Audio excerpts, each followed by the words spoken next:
क्या ये फीलिंग चाहते हो आप जब आप एग्जाम से पहले वाली शाम को बैठे हो? अगर आपके पास कोई पैटर्न नहीं है और आप किसी पैटर्न की तलाश में हो, किसी स्ट्रैटेजी की तलाश में हो, तो मैं आपको प्रोवाइड कर रहा हूं। तो जब भी आपको नींद आए ना, ऐसा समझ लेना कि जब आप सो रहे हो ना, तो दूसरा बच्चा पढ़ रहा है और उसकी रैंक आएगी, आपकी नहीं आएगी। कि आपको पता तो चले what you can do in 75 days. 400 से 500 कमेंट्स हैं, 100,000 लोगों ने इस वीडियो को देखा है। वहां जब बैठो एग्जाम हॉल में, तो ना आपको एंजाइटी होगा, ना जो प्रेशर होगा, ना स्ट्रेस होगा। आप पार्ट सी के 750 से 800 क्वेश्चन सॉल्व कर। मैंने लास्ट के 5-6 दिन ये किया था और मेरा तो हो गया था टाइम में क्वालिफाई। मैं ये जो भी चीजें बता रहा हूँ ना, ये आपको अपने इतने सालों के एक्सपीरियंस से बता रहा हूँ। आप रोज एग्जाम देके आए हो 15 दिनों तक, बाकी बच्चे रोज एग्जाम देके नहीं आए 15 दिनों तक, वो सिर्फ पढ़े। तो सोचना बैठ के, मैंने 2000 क्वेश्चन सॉल्व किए पार्ट सी के। वाह। पार्ट बी के मैंने 4000 से 4500 क्वेश्चन सॉल्व किए। ओ भाई गजब। अब पार्ट ए के मैंने 750 से लेकर 1000 क्वेश्चन सॉल्व किए हैं।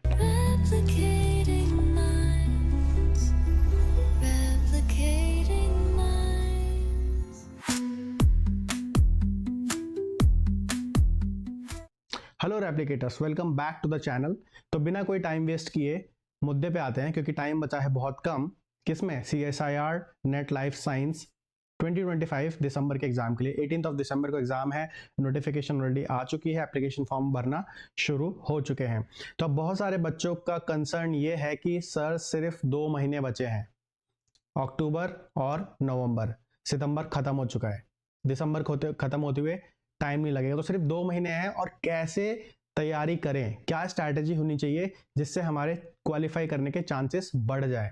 तो आज के इस वीडियो में मैं आपको बहुत ही अच्छी स्ट्रैटेजी बताने वाला हूं। आपको कुछ मेहनत नहीं करनी है, आपको अब सिर्फ पढ़ना शुरू करना है। बट आज की वीडियो देखने के बाद, क्योंकि आपके पास आज की वीडियो के बाद होगी बहुत ही अच्छी strategy. Number 1, well design strategy. इस वीडियो खत्म होते तक आपको पता चल चुकी होगी। दूसरा, आपको ये पता चलेगा कि आपको ये प्रोग्रेस ट्रैक कैसे करना है इन 2 महीनों में, ठीक है, जो कि बहुत इंपॉर्टेंट है। तीसरी चीज जो कि ऑलरेडी चैनल पे अवेलेबल है, फ्री वीडियोस, फ्री लेक्चर, वो भी सिस्टमैटिक मैनर में। Most of the part of 13 units are already covered, जो कि मैं आपको समझाऊंगा अच्छे से।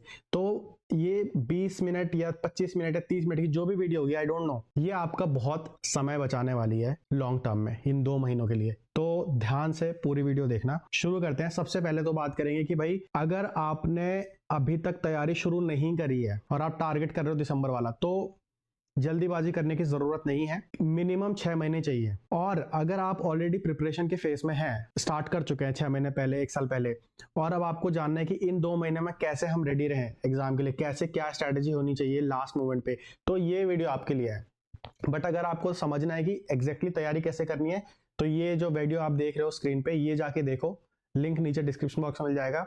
ये वीडियो इतनी ज्यादा रिकमेंडेड है, इतनी ज्यादा बच्चों को पसंद आई है, मैं अपने मुंह से कुछ नहीं कहूंगा। आप इस वीडियो के कमेंट बॉक्स में जाना, वहां पे आप बच्चों के कमेंट्स पढ़ना। 400 से 500 कमेंट्स हैं, ठीक है, और 100,000 लोगों ने इस वीडियो को देखा है। तो बहुत ज्यादा रिकमेंडेड आपके लिए, क्योंकि 5 साल पहले वीडियो बनाई थी, बट आज भी इस वीडियो को देखना वर्थ इट है अगर आप CSR की प्रिपरेशन करना चाहते हो। बस एक स्ट्रैटेजी चेंज हुई है, जो कि मैंने उस टाइम पे डिस्कस करी थी, वो स्ट्रैटेजी आज हम नहीं अपना सकते। वो क्या है, वो मैं आज इस वीडियो में कवर करने वाला हूँ। वो ये है कि पहले जब मैंने ये वीडियो बनाई थी 5 साल पहले, लगभग 2020 में, तो उस टाइम पे जो पैटर्न था उसके अकॉर्डिंग 7 से 8 यूनिट्स कवर करना एक अच्छा माना जाता था, कि अगर आप इतना कवर करके जाते हो तो आपके चांसेस हैं क्वालिफाई कर लोगे। कैसे, उसके लिए आपको ये वीडियो देखनी पड़ेगी। अब आज के सिनेरियो में पैटर्न जो चेंज हुआ है, आपको मिनिमम 10 यूनिट्स करने ही करने हैं, मिनिमम, ठीक है। और अगर 13 कर सकते हो तो well and good, but minimum 10 unit is compulsory, ठीक है। तो तैयारी कर रहे हो, शुरू करना, तो ये वाली वीडियो देखो। सिर्फ 2 महीने के हिसाब से देखना है, तो ये अभी करंट वाली वीडियो शुरू करते हैं, ठीक है। तो सबसे पहले बात करते हैं कि क्या आपके पास 2 महीने हैं, तो हाँ और नहीं भी, ठीक है। मेरे अकॉर्डिंग, मैं अगर आपकी जगह पे होता तो मैं ऐसे नहीं देखता कि मेरे पास 2 महीने हैं। मेरे पास कितने दिन बचे हैं, मैं दिन के हिसाब से कैलकुलेट करूंगा, क्योंकि मैं फोकस करना चाहता हूं एक दिन पे, आज के दिन पे, फिर कल मैं कल के दिन पे फोकस करूंगा। ये सारी स्ट्रैटेजी मैं आपको धीरे धीरे वीडियो में अच्छे से ब्रेकअप करके दूंगा। तो मैं सबसे पहले, क्या मेरी स्ट्रैटेजी होगी, मैं महीने नहीं काउंट करने वाला, मैं हर एक दिन काउंट करने वाला हूं, ठीक है, पर डे। तो यहाँ पे जो 13 यूनिट्स हैं, 13 में से मैंने बोला कि आपको मिनिमम आज के हिसाब से 10 यूनिट तो आपको अच्छे से पढ़ के जाना ही जाना है, ठीक है। तो मेरे अकॉर्डिंग जो हाई स्कोरिंग यूनिट्स हैं वो कौन कौन सी है? Unit 1 molecular and their interaction, जिसको हम बायोकेमिस्ट्री बोलते हैं। Unit 2 cellular organization, cell biology के अंदर आता है। Unit 3 fundamental process, small bio के अंदर आता है। सेल कम्युनिकेशन 4 यूनिट, ये सेल सिग्नलिंग है, सेल बायोलॉजी के अंदर ही आता है, बट सेल सिग्नलिंग एक अलग से यूनिट दी हुई है। डेवलपमेंटल बायोलॉजी, बट मैं इसको अभी नहीं करना चाहूँगा, क्योंकि इसका रीज़न ये है कि अगर आपने नहीं पढ़ रखा अभी तक तो अब इसको मत पढ़िए अभी फिलहाल, क्योंकि इसमें बहुत ज़्यादा रटना पड़ेगा आपको। ओके, बट अगर आपका ये स्ट्रॉन्ग होल्ड है इसके ऊपर तो आप इसके लिए जा सकते हो, ये आपको डिसाइड करना है। बट मैं अगर आपकी जगह पर होता तो मैं प्लांट फिजियोलॉजी लेता, और एनिमल फिजियोलॉजी भी मैं अभी नहीं कंसिडर करता अगर मैंने नहीं पहले से पढ़ा हुआ है तो। आपका होल्ड है, आपने जूलॉजी पढ़ी हुई है तो आपके लिए तो बहुत अच्छा है, वेल एंड गुड। तो मैं इनहेरिटेंस बायोलॉजी के लिए जाता, unit 8। Diversity of life forms में बहुत ज़्यादा इस पर ध्यान नहीं देता, क्योंकि इसमें बहुत रटने वाली चीज़ें हैं। फिर मैं इकोलॉजी प्रिंसिपल पे पढ़ता, फोकस करता, इवोल्यूशन पे फोकस करता, applied biology, methods in biology. तो ये 12 और 13 यूनिट्स जो हैं वो है टेक्निक्स को, ठीक है। तो ये 10 यूनिट में कवर करना चाहता अगर मैं आपकी जगह पे होता तो।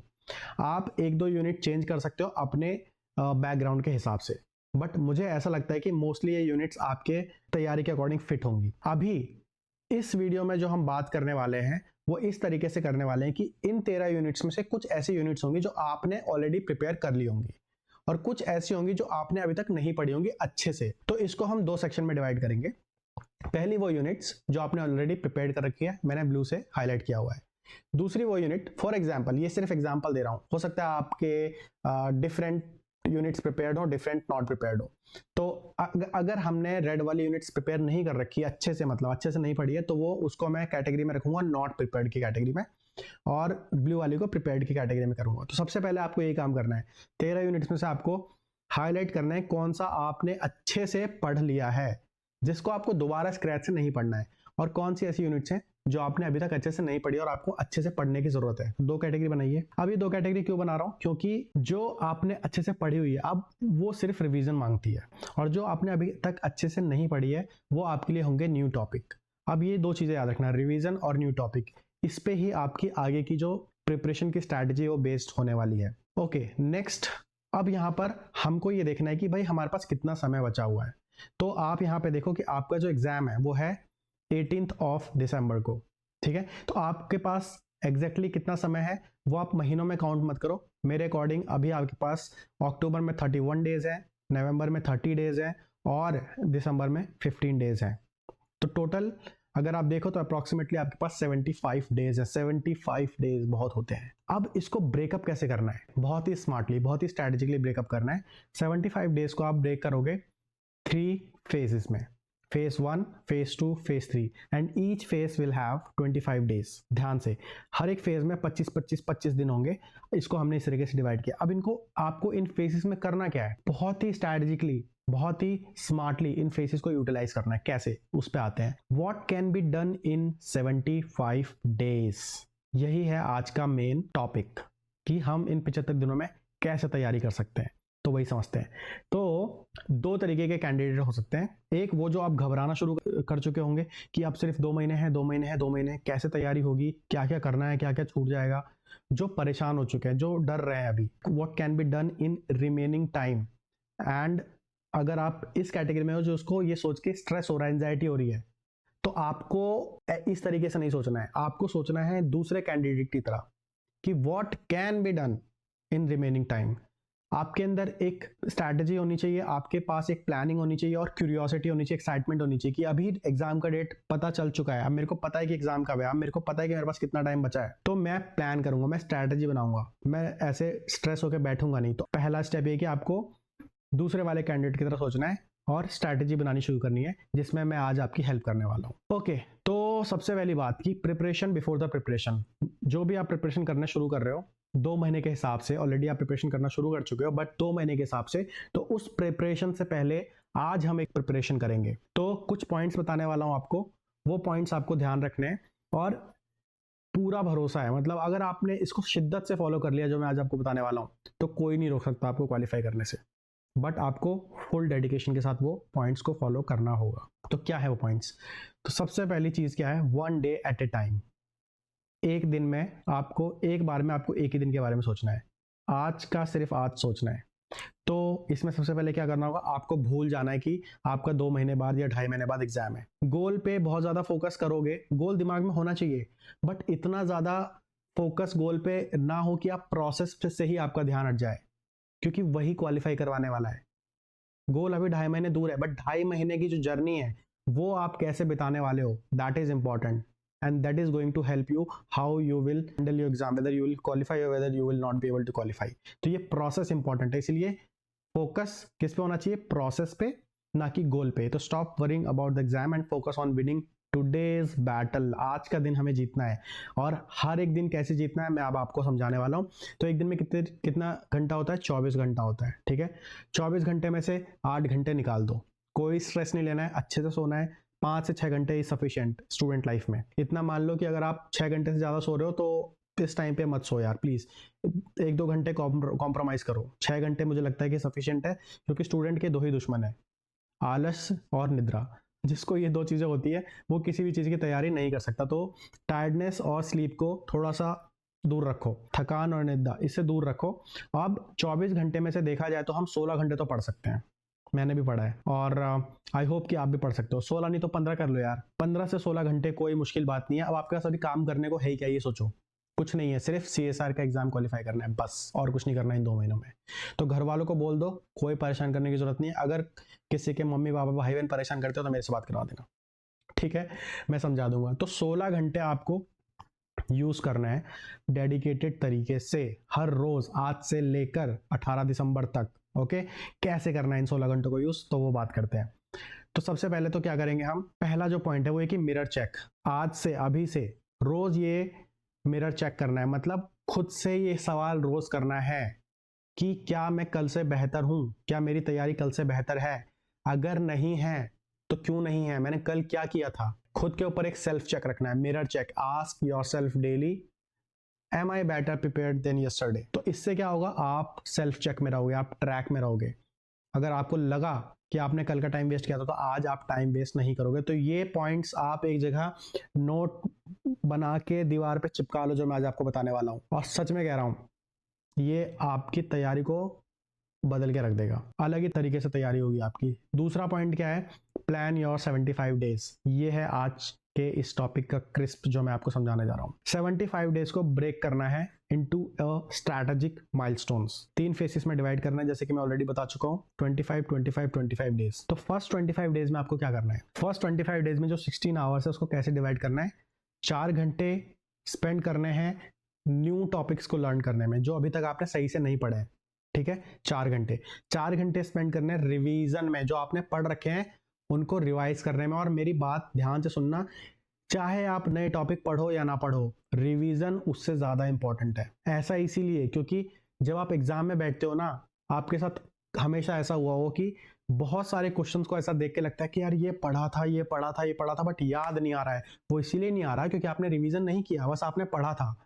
तो रोज रिवीजन करना है 4 घंटे, ये तो मैंडेटरी है भाई, ठीक है, ये मैंडेटरी है, इसको बिल्कुल नहीं छोड़ सकते, बिल्कुल कॉम्प्रोमाइज नहीं कर सकते। और नए टॉपिक भी पढ़ना है पहले 25 दिनों में, 4 घंटे नए टॉपिक, 4 घंटे रिवीजन। बचे हुए जो 7 से 8 घंटे हैं उसमें सॉल्व करने हैं एमसीक्यूज, सॉल्व करने ही करने हैं एमसीक्यू, और कोई रास्ता नहीं है। क्यों करने हैं, इसका इंपॉर्टेंस क्या है, मैं थोड़ी देर में बताऊंगा। नेक्स्ट टू नेक्स्ट वाले जो फेज में, लास्ट का जो 25 डेज है, वहां पे मैं इसको थोड़ा सा और डिटेल में डिस्कस करूंगा कि एमसीक्यू सॉल्व करना क्यों जरूरी है। तो यहाँ पे देखो इसका फायदा क्या होगा, अगर आप रोज नए टॉपिक पढ़ोगे और टॉपिक्स रिवाइज करोगे प्लस एमसीक्यू सॉल्व करोगे। स्पेसिफिकली एमसीक्यू की बात करें तो यहाँ पर देखो, अगर आप रोज एमसीक्यू सॉल्व करोगे, कितने करोगे वो मैं आपको बता देता हूँ, एक रेंज, इतने तो आपको करने ही करने हैं। कितने करने हैं, पार्ट सी के 20 से 25 क्वेश्चन रोज सॉल्व करने हैं, पार्ट बी के 40 से 50 क्वेश्चन रोज सॉल्व करने हैं, और पार्ट ए के 10 से 15 क्वेश्चन रोज सॉल्व करने हैं। ओके, तो इतने क्वेश्चन आपको रोज सॉल्व करने ही करने हैं, राइट। अभी यहाँ पे देखो, अगर आप इतने क्वेश्चन रोज सॉल्व करोगे तो 25 दिनों में आप पार्ट सी के सिर्फ 500 से 600 क्वेश्चन सॉल्व कर लोगे, पार्ट बी के आप 1000 से 1200 क्वेश्चन सॉल्व कर लोगे, और पार्ट ए के आप 250 से 300 क्वेश्चन आराम से सॉल्व कर लोगे, सिर्फ 25 दिनों में। समझ रहे हो आप कि आपने क्या हासिल कर लिया है सिर्फ 25 दिनों में, इमेजिन करके देखो आप।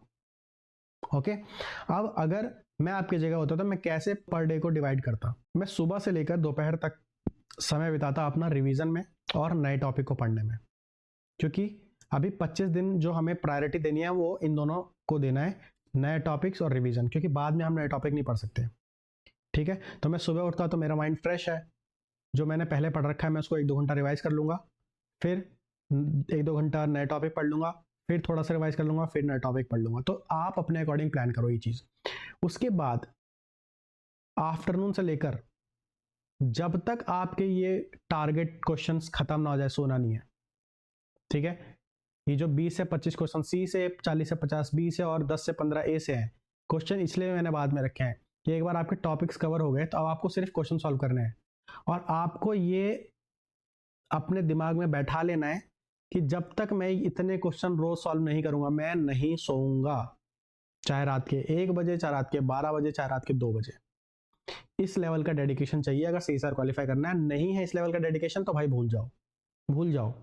मैं कोई छोटे सपने नहीं दिखाता, जैसे बहुत सारी वीडियोस में बोलते हैं ना कि 1 महीने में आपका CSR क्वालिफाई हो सकता है, 15 दिन में, 10 दिन में। नहीं हो सकता अगर आप अच्छे से डेडिकेटेड नहीं हो। 2 महीने बहुत अच्छा टाइम है अगर आप ऑलरेडी तैयारी में हो और आप इस पैटर्न को फॉलो कर लेते हो। अगर आपका अपना कोई पैटर्न नहीं है तो मैं ये नहीं बोल रहा कि ये पैटर्न आपके लिए बहुत अच्छा है, नहीं। अगर आपके पास कोई पैटर्न नहीं है और आप किसी पैटर्न की तलाश में हो, किसी स्ट्रैटेजी की तलाश में हो, तो मैं आपको प्रोवाइड कर रहा हूँ। आपके पास नहीं है तो इसको फॉलो करो, आपके पास है तो बहुत अच्छा, अगर वो काम कर रही है तो। ये भी इंपॉर्टेंट है पता होना कि काम कर रही है आपका स्ट्रैटेजी या नहीं कर रही। अगर कर रही है तो बहुत अच्छा है, नहीं कर रही तो फिर इस पैटर्न को फॉलो करो। ओके, तो नेक्स्ट है कि नेक्स्ट 25 डेज में क्या करना है। अभी नेक्स्ट 25 डेज में क्या करना है, ध्यान से देखो कि आपको यहाँ पे जो आप समय दे रहे थे नए टॉपिक्स को पढ़ने में, पहले 25 दिनों में 4 घंटे दे रहे थे, अभी इसमें सिर्फ 2 घंटे देने हैं नए टॉपिक को, सिर्फ 2 घंटे देने हैं, और रिवीजन में 4 घंटे ही देने हैं। और यहाँ से जो 2 घंटे आपने निकाले हैं वो आपको ऐड करने हैं सॉल्व करने में MCQs। ठीक है, अब देखो यहाँ पे MCQ का नंबर भी बढ़ गया। अब आपको पार्ट सी में 30 से 35 क्वेश्चन सॉल्व करने हैं, जो पहले आपको 20 से 25 करने थे। पार्ट बी में अब आपको 60 से 70 करने हैं, जो पहले 40 से 50 करने थे। और पार्ट ए में मैंने उतने ही रखे हैं, 10 से 15। ठीक है, इतना करोगे तो सेकंड फेज में आप पार्ट सी के 750 से 800 क्वेश्चन सॉल्व कर लोगे, पार्ट बी के 1500 से 1700 क्वेश्चन सॉल्व कर लोगे, और पार्ट ए के 250 से 375 क्वेश्चन सॉल्व कर लोगे। इतने क्वेश्चन आप सॉल्व करने वाले हो। सबको समराइज करेंगे बाद में, ताकि आपको पता तो चले कि आप क्या कर सकते हो 75 दिनों में, what you can do in 75 days। Okay, मैंने पूरा 2 दिन लगा के ये पूरा स्ट्रैटेजी बनाया है। ठीक है, तो यूज कर लो इसको, यूटिलाइज कर लो टाइम को और इस स्ट्रैटेजी को, फोड़ दो एग्जाम को। ठीक है, नेक्स्ट थर्ड जो स्लॉट है, थर्ड जो फेज है 25 डेज का, उसमें क्या करना है, नए टॉपिक बंद कर दो, कोई नया टॉपिक नहीं पढ़ना है। इसलिए आज ही डिसाइड करो भाई, आज ही डिसाइड करो कि आपके लिए नए टॉपिक कौन से, रिवीजन कौन से है, और उसके अकॉर्डिंग स्ट्रैटेजी बनाओ कि पहले 50 दिन में सारे नए टॉपिक पढ़ के खत्म कर देने, क्योंकि लास्ट के 25 दिनों में कोई नए टॉपिक नहीं पढ़ेंगे हम। बिल्कुल ये रिजिड प्लान होना चाहिए, क्योंकि एग्जाम उसी का क्लियर होता है जिसके दिमाग में पहले क्लियरिटी आ जाती है। अगर आप हमेशा कंफ्यूज हो, एग्जाम के दिन तक कंफ्यूज हो, तो आपका एग्जाम कभी क्वालिफाई नहीं होगा। पहले दिमाग में क्लियरिटी लेके आओ, फिर एग्जाम क्लियर होगा। तो लास्ट के 25 दिनों में कोई नए टॉपिक नहीं पढ़ने, रिवीजन में 2 घंटा ऐड कर देना है, मतलब अब 6 घंटा रिवीजन करना है और 10 घंटा MCQ सॉल्व करना है। या आप 4 घंटा भी रिवीजन कर सकते हो और 12 घंटा MCQ में लगा सकते हो। ठीक है, MCQ उतने ही सॉल्व करने हैं, 30 से 35 पार्ट सी से, 60 से 70 पार्ट बी से, और 10 से 15 पार्ट ए से।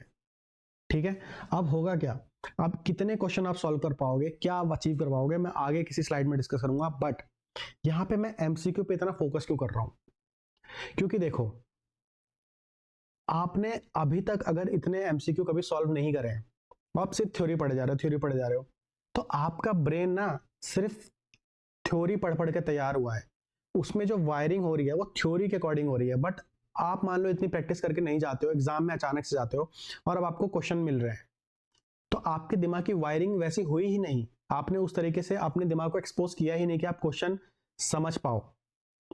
ठीक है, तो बट जब आप ऐसे 75 डेज रोज क्वेश्चन सॉल्व करोगे, अपने दिमाग को उस अकॉर्डिंग वायर कर रहे हो आप कि भाई अब आपको क्वेश्चन का पैटर्न समझ में आता है, एक बार पढ़ोगे समझ में आने लगेगा। ठीक है, बट अचानक से एग्जाम में जाके पार्ट सी स्पेशली पढ़ोगे ना, तो दिमाग के ऊपर से जाते हैं बहुत सारे क्वेश्चन, स्पेशली जब आप पहले से प्रैक्टिस करके नहीं गए बहुत ज्यादा। ठीक है, ध्यान रखना एग्जाम में आपको थ्योरी नहीं लिखनी है, क्वेश्चन ही सॉल्व करना है। तो जो एग्जाम में सॉल्व करना है क्यों ना पहले से ही सॉल्व कर करके जाएं। ठीक है। अर्जुन ने जो मछली की आंख में निशान लगाया था ना, वो एक दिन की बात थी, उसकी मेहनत सालों की मेहनत थी। वो रोज रात को प्रैक्टिस करता था अकेले, जब सब सो रहे होते थे। तो जब भी आपको नींद आए ना, ऐसा समझ लेना कि जब आप सो रहे हो ना, तो दूसरा बच्चा पढ़ रहा है और उसकी रैंक आएगी, आपकी नहीं आएगी। ये चीज आपके अंदर होनी चाहिए, तब जाके आपका एग्जाम क्वालिफाई होगा, अगर आपको आगे निकलना है। ठीक है, तो ये बात हो गई। अभी देखो, आगे चलने से पहले मैं आपको बता दूं कि सीएसआर का एग्जाम ना ऐसा है कि अगर आपकी स्ट्रैटेजी अच्छी है, आपकी प्लानिंग अच्छी है, तो आराम से क्वालिफाई कर सकते हो, क्योंकि इतने ऑप्शन मिलेंगे आपको। जैसे कि पार्ट ए की बात कर ले हम जल्दी से, तो उसमें कितने होते हैं, 20 क्वेश्चन होते हैं। 20 में से 15 करने होते हैं, 15 करने होते हैं। और टोटल नंबर कितने होता है, 30 नंबर का होता है। 15 क्वेश्चन करोगे तो हर एक क्वेश्चन 2 नंबर का होता है। 30 नंबर का हो गया पार्ट ए।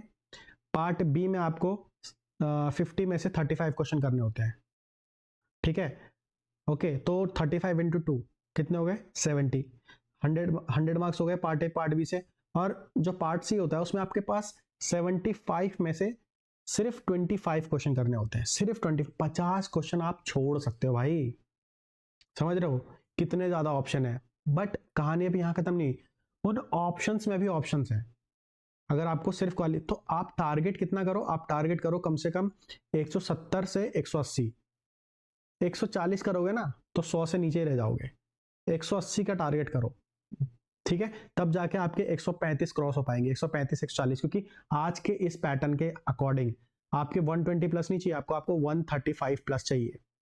ठीक है, तो पार्ट सी में आपको ये कोशिश करनी है कि अगर 25 नहीं भी कर पा रहे हो क्वेश्चन, तो 20 तो करके आओ यार। 20 अगर आपके सही है ना, आपको अब सोचो 70 में से सिर्फ 20 करने हैं, 50 क्वेश्चन छोड़ने हैं आपको। ठीक है, अब कैसे कौन से क्वेश्चन करने हैं, वो प्रैक्टिस जब आप करोगे 75 दिन, तो उस दिन दिक्कत नहीं होगी क्वेश्चन समझने में, क्वेश्चन पहचानने में। तो 20 क्वेश्चन करोगे तो 20 इंटू 4, 80 मार्क्स तो ऐसे ही आ गए। पार्ट बी में 35 नहीं भी कर पा रहे, 30 तो कर लोगे, 25 तो कर लोगे। 25 इंटू 2, 50 नंबर आ गए। 80 प्लस 50, 130 ऐसे ही हो गए। 10 क्वेश्चन पार्ट ए में से कर दो, 20 में से 10, 20 नंबर हो, 150 तो ऐसे ही आ गए। मैं बहुत मिनिमम रख रहा हूं, आपको इससे 1 2 4 एक्स्ट्रा ही करके आना है क्वेश्चन। तो इस तरीके से सोचो, मतलब अपनी स्ट्रैटेजी खुद बनाओ। मेरी स्ट्रैटेजी को यूज करो, बट क्या आप इसमें कुछ अपना ऐड ऑन कर सकते हो तो करो, जरूर करो। आगे बढ़ते हैं। ब्लूप्रिंट ऑफ सक्सेस, ये बहुत जरूरी है। आपको अपना ब्लूप्रिंट बनाना है। मैं जब अपना तैयारी कर रहा था, तो मैं आपको जल्दी से बता देता हूं। मैं ये जो भी चीजें बता रहा हूँ ना, ये आपको अपने इतने सालों के एक्सपीरियंस से बता रहा हूँ। मैंने क्या किया था कि मैंने 10 पेज लिए थे, A4 साइज की शीट, उनको स्टेपल कर दिया था और वहां पर हर एक टॉपिक को लिख लिया था, ऐसे जैसे replication, transcription, translation, ecology, evolution के जितने भी टॉपिक्स थे मेरे, यूनिट वाइज। जैसे मैंने 10 यूनिट प्रिपेयर की थी, तो 10 पेज लिए, एक पेज में एक यूनिट के सारे टॉपिक लिख लिए, दूसरे पेज में दूसरे यूनिट के सारे टॉपिक लिख लिए, उसके आगे कॉलम बना लिए। क्यों इस तरीके से कॉलम बनाए मैंने, टॉपिक और कितनी बार मैं उस टॉपिक को रिवीजन करने वाला हूं। तो मैंने 8 से 10, मुझे अभी रफली याद है, 8 से 10 मैंने कॉलम बनाए थे रिवीजन के। वो पेपर अभी इंडिया में है, मैं अभी यूएस में हूं, तो मेरे पास वो पेपर है नहीं, पता नहीं घर पे कहाँ रखा है, कभी इन फ्यूचर मिला तो मैं आपको जरूर दिखाऊंगा। तो इस तरीके से मेरे पास वो पेपर शायद अभी भी कहीं रखा होगा। तो ये मैं अपना बनाया कि ये मेरा ब्लूप्रिंट होगा कि मैंने एक टॉपिक को कितनी बार रिवाइज किया है अभी से लेकर एग्जाम तक, लास्ट के 2 महीने में। तो ये आप बनाओ, ये लिखो, फिजिकल अपने पास रखो, उसमें टॉपिक्स लिखो और ऐसे रिवीजन के कॉलम बना लो। 8 से 10 रिवीजन के कॉलम बनाओ। जितनी बार भी एक टॉपिक को रिवाइज करो, उसको टिक लगा दो। इसका इतना ज्यादा फायदा होगा ना कि आप समझ भी नहीं सकते। एक साइकोलॉजिकल कॉन्फिडेंस बिल्डअप होगा आपके दिमाग के अंदर, क्योंकि जब तक हम ट्रैक नहीं करते ना, हमें पता ही नहीं चलता कि हमारी तैयारी किस लेवल की है। जब आप 10-15 दिनों में उस शीट को हर देखोगे ना, हर एक हफ्ते में टिक लगे हुए, तो आपको एक कॉन्फिडेंस नजर आएगा कि यार मैंने इतने इतने टॉपिक इतनी बार रिवाइज कर लिए हैं। बात मान के देखो, इसको मजा ही आ जाएगा। वैसे ही आपको बनाना है क्वेश्चंस का भी, पर डे के हिसाब से blueprint of questions, day 1, day 2, day 3 से लेकर डे 25 तक, हर फेज का। पार्ट सी में कितने क्वेश्चन आज किए, पार्ट बी में कितने किए, पार्ट ए में कितने किए।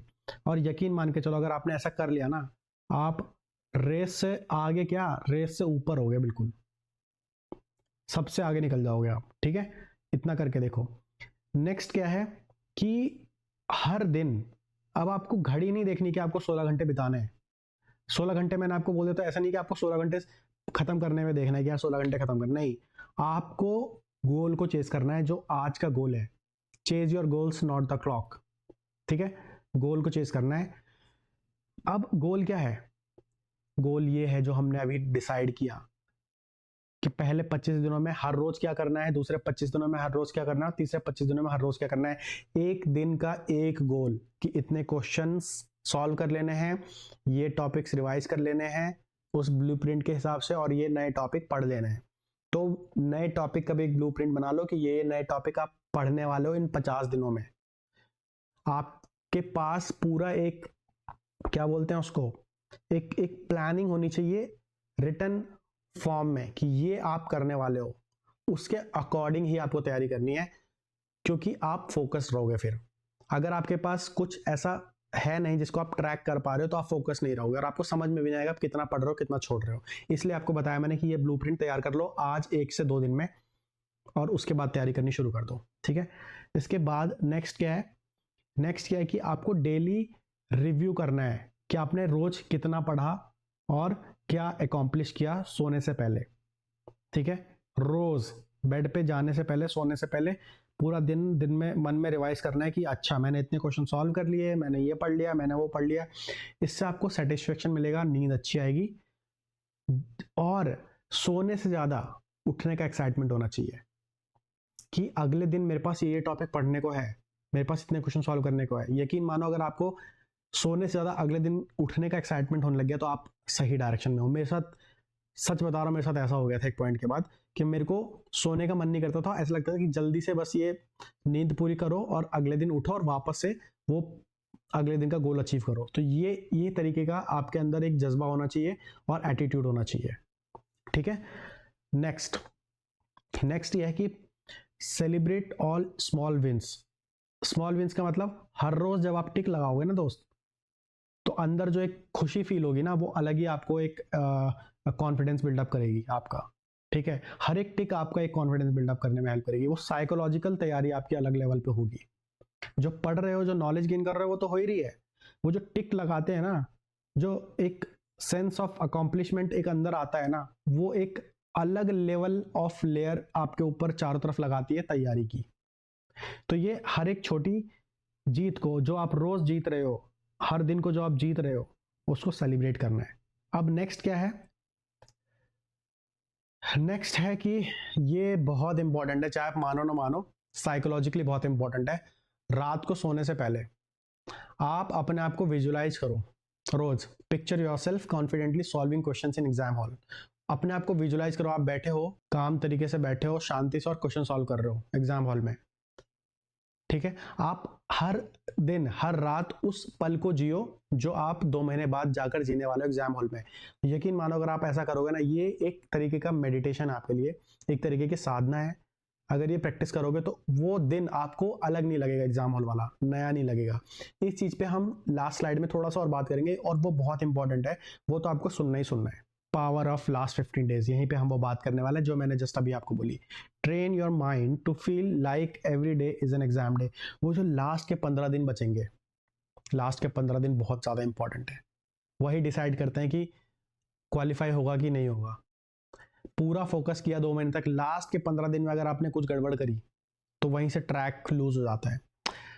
लास्ट के 15 दिन में आप चाहे कुछ करो ना करो, एक चीज़ आपको रोज करनी है, वो ज़रूर करनी है। वो क्या है कि सबसे पहले अगर आपको ये पता है कि आपका एग्जाम कितने बजे होने वाला है, ये जो मैं बात बता रहा हूँ ये बहुत इंपॉर्टेंट है। पता नहीं आपको किसी ने आज तक बताई कि नहीं बताई, बट मैं हमेशा अपने जो भी मेरे फॉलोअर्स हैं, स्टूडेंट्स हैं जो मुझसे गाइडेंस लेते हैं, मैं उनको बताता हूँ कि अगर आपको पता है कि आपका कोई भी एग्जाम कितने बजे है, सुबह 9 से 12 है या 12 से 3 है या 3 से 6 है, आपको अगर ये पता है तो आप क्या करो, लास्ट के 15 दिन एग्जाम से पहले उसी टाइम पर 3 घंटे उसी टाइम पर एग्जाम पेपर लो, चाहे वो मॉडल पेपर हो, चाहे वो पुराने सालों का कुछ पेपर्स हो, कुछ भी लो। 3 घंटे उसी टाइम पर लेकर क्लॉक लगाकर बैठो अकेले, और बाहर लगा दो डू नॉट डिस्टर्ब, सबको बोल दो कि इस टाइम में अवेलेबल नहीं हूं, और वो फील करो कि आप एग्जाम हॉल में बैठे हो। ये अगर आपने कर लिया 15 दिन लगातार, तो जब आप एग्जाम देने जाओगे ना, तो आपका अलग वर्जन जाएगा एग्जाम देने के लिए। क्यों? क्योंकि आप रोज एग्जाम दे के आए हो 15 दिनों तक, बाकी बच्चे रोज एग्जाम दे के नहीं आए 15 दिनों तक, वो सिर्फ पढ़ के आए हैं, वो सिर्फ प्रैक्टिस करके आए हैं। आप प्रैक्टिस भी करके आए हो और आप एग्जाम भी दे के आए हो। जो बच्चे आज देने आ रहे हैं एग्जाम, वो आप 15 दिन से दे रहे हो। समझ रहे हो आप? आपका जो एक कॉन्फिडेंस लेवल है ना, वो आसमान में होगा, आपकी तैयारी अलग होगी और आप अलग तरीके से परफॉर्म करोगे। वहां जब बैठो एग्जाम हॉल में, तो ना आपको एंजाइटी होगा, ना जो प्रेशर होगा, ना स्ट्रेस होगा, कि वो आप 15 दिन पहले ही छोड़ चुके हो वो सब चीजें। तो ये रोज करना है, ये आपको साइकोलॉजिकल आपको हेल्प करेगा बिल्डअप करने में, तैयारी करने में एग्जाम के लिए। ये तो करना ही करना, आप करके देख लो, मजा ही आ जाएगा आपको। ठीक है, ये मैंने किया था। मैंने 15 दिन नहीं किया था, आई थिंक मेरे को समझ में लेट आई थी चीजें, क्योंकि ये सब चीजें मुझे किसी ने नहीं बताई थी, ये मेरे खुद दिमाग की उपज थी। तो मैं अब सोच रहा हूँ कि जब मेरे को ये हेल्प की तो आपको भी हेल्प होगी फॉर श्योर। और करके जरूर देखना, इससे कुछ नुकसान नहीं होगा, फायदा ही होगा। मैंने लास्ट के 5-6 दिन ये किया था और मेरा तो हो गया था टाइम में क्वालिफाई, पहले अटेम्प्ट में ही। बट आपका भी हो जाएगा अगर आप इस तरीके से डेडिकेटेड रहोगे तो। ओके, अब आपके पास एक आंसर है कि what can be done in 75-76 days.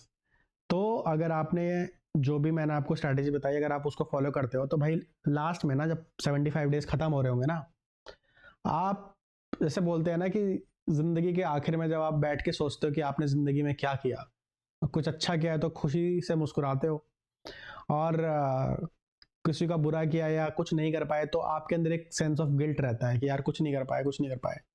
तो जब आप बैठोगे ना वो एग्जाम से पहले वाली शाम को, कि मैंने क्या किया इन लास्ट के 2 मंथ्स में, 75 डेज में, तो सोचना बैठ के मैंने 2000 क्वेश्चन सॉल्व किए पार्ट सी के। वाह। पार्ट बी के मैंने 4000 से 4500 क्वेश्चन सॉल्व किए। ओ भाई गजब। अब पार्ट ए के मैंने 750 से लेकर 1000 क्वेश्चन सॉल्व किए हैं, है ना। 50 नए टॉपिक पढ़ लिए, पूरा सिलेबस रिवाइज कर लिया है। ये फीलिंग ना, इसको कोई टच नहीं कर सकता, मतलब ठीक है, इससे कोई कंपैरिजन ही नहीं है। क्या ये फीलिंग चाहते हो आप लास्ट उस दिन जब आप एग्जाम से पहले वाली शाम को बैठे हो? चाहते हो तो लग जाओ, अपना लो इसको। ठीक है, बस इतना ही कहूंगा स्लाइड पे कि what can be done in 76 days, this can be done in 76 days if you are willing to do. ठीक है, आपके हाथ में। ओके, तो ये है भाई समराइज सारे पॉइंट्स के जो भी मैंने अभी तक आपको समझाया। जस्ट आपको रिकैप कराने के लिए, इसको प्रिंट कर लो, इसको लिख लो, अपनी दीवार पे चिपका लो, अपने दिमाग में घुसा लो। ऐसा करोगे तो फॉर श्योर कुछ ना कुछ तो फायदा होगा ही होगा, फॉर श्योर होगा। ठीक है, अभी आगे बढ़ने से पहले अगर आपको लगता है कि ये चैनल आपको सपोर्ट कर रहा है, आपको हेल्प कर रहा है और वर्थ इट है ये चैनल देखना, और आप जेन्युइनली कुछ सपोर्ट करना चाहते हो रेप्लिकेटिंग माइंड्स को, या ऐसे चैनल को जो आपको फ्री एजुकेशन प्रोवाइड करता है, क्योंकि हमारा चैनल तो फ्री एजुकेशन प्रोवाइड करता है, तो अगर आप if you are willing to support free education, तो आप कई तरीके से सपोर्ट कर सकते हो। ठीक है, जैसे कि आप ज्वाइन कर सकते हो। अब मेरे चैनल पे 99% जो मटेरियल है, स्टडी मटेरियल, सब के सब ऐसे फ्री है। बट अगर आप ज्वाइन करोगे तो चैनल को हेल्प मिलेगी, मेरे को सपोर्ट मिलेगा। ज्वाइनिंग फीस, सब्सक्रिप्शन फीस ज़्यादा है नहीं, 60 रुपीज़ है। तो अगर आप सपोर्ट करना चाहते हो जेन्युइनली, तो आप ज्वाइन कर सकते हो चैनल को। बट नहीं भी करोगे तब भी मोस्टली सारे कंटेंट आपके लिए फ्री है। बट ये है कि अगर सपोर्ट करना चाहते हो तो कर सकते हो। नेक्स्ट, आप सुपर थैंक्स के थ्रू कर सकते हो सपोर्ट। कोई वीडियो अगर आपको अच्छी लग रही है, उसके नीचे देखोगे तो नीचे ही जहाँ लाइक कमेंट शेयर करते हैं, उसी के बगल में थैंक्स का दिखेगा आपको। इस पर क्लिक करोगे तो आप जो भी आप चाहते हो वहाँ पे वन टाइम पेमेंट करके सपोर्ट कर सकते हो। और अगर आप नहीं करना चाहते, अगर आप लाइक कर सकते हो, शेयर कर सकते हो, शेयर कर सकते हो, वो तो बहुत अच्छा सपोर्ट होगा। ज़्यादा से ज़्यादा लोगों तक, ज़्यादा से ज़्यादा बच्चों तक ये वीडियोस पहुँचाओ, चैनल को बड़ा करने में हेल्प करो, ताकि मेरे ऊपर थोड़ा और प्रेशर हो वीडियोस बनाने का, अच्छे अच्छे लेक्चर्स बनाने का, और जल्दी से जल्दी बनाने का। तो शेयर जितना करोगे मेरे पर उतना प्रेशर बनेगा, तो इन रिटर्न आपका ही फायदा होगा। तो शेयर करो, लाइक करो और कमेंट करो। ठीक है, आगे बढ़ते हैं इस वीडियो में। तो अब मैं आपकी कैसे हेल्प कर रहा हूँ, ठीक है, ये तो मैंने समझा दिया कि भी ये स्ट्रैटेजी होनी चाहिए, बट मैं क्या कर रहा हूँ, मैंने क्या किया इतने सालों में आपके लिए। तो मैंने बहुत सारे टॉपिक्स कवर किए इतने सालों में, 4 से 5 सालों में, इन 13 यूनिट्स में से।